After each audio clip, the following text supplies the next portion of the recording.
मित्रों, भारत में परंपरा और हजारों सालों के ज्ञान और अनुभव के आधार पर कुछ ऐसे बातें समाज में प्रचलित है जो कि आपको हैरत में जरूर डाल देगी, लेकिन आप इन्हें नकार भी नहीं सकते क्योंकि ये पूरी तरह सत्य होती है। इसमें पूरी तरह से रहस्य छुपा होता है। इसमें कोई भी अंधविश्वास नहीं होता।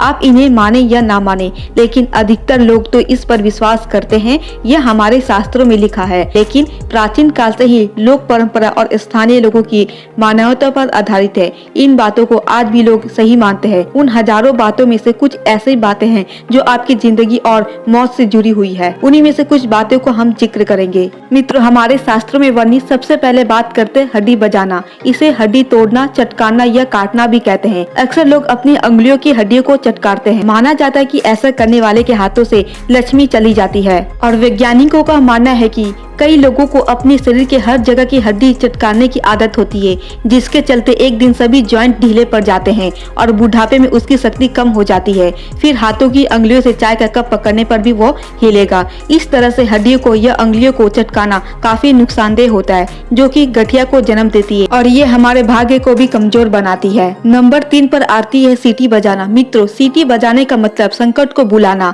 ऐसा कहते हैं कि घर में या रात में सीटी नहीं बजाना चाहिए। इसे एक और जहां धन की हानि होती है, वहीं आप किसी अनजान संकट को भी बुलावा देते हैं। यह भी माना जाता है कि रात में सीटी बजाने से बुरी आत्माएं सक्रिय हो जाती है। रात में सीटी बजाना अशुभ एवं सांप को बुलाने वाला माना जाता है। कुछ लोग यह भी मानते हैं कि सीटी बजाने से भैरव और शनिदेव रुष्ट हो जाते हैं। लेकिन अगर आप इसी जगह पे शंखनाद या घंटा नाद करते हैं तो इसे शुभ माना जाता है। यह सुबह हो या शाम, आप किसी भी समय पे शंखनाद या घंटा नाद कर सकते हैं, लेकिन आधी रात में ना करें, क्योंकि हमारे शंखों में विष्णु का वास होता है, इसलिए इसे शुभ माना जाता है। और बजाने से वातावरण में भी शुद्धि आती है। जिस घर में हमेशा सीटी बजते रहती है, उस घर में दरिद्रता का वास हो जाता है, इसलिए इसे शास्त्र में वर्जित कहा गया है। नंबर 4 पर आती है सड़कों पे पेशाब करना। यह अधिकतर पुरुषों पे लागू होता है, क्योंकि पुरुष जब भी रास्ते में आहान निवाहन करते हैं तो वे सड़कों पे ही पेशाब करना शुरू कर देते हैं। ऐसा माना जाता है कि किसी सुनसान या जंगल की किसी विशेष भूमि पर पेशाब कर देने से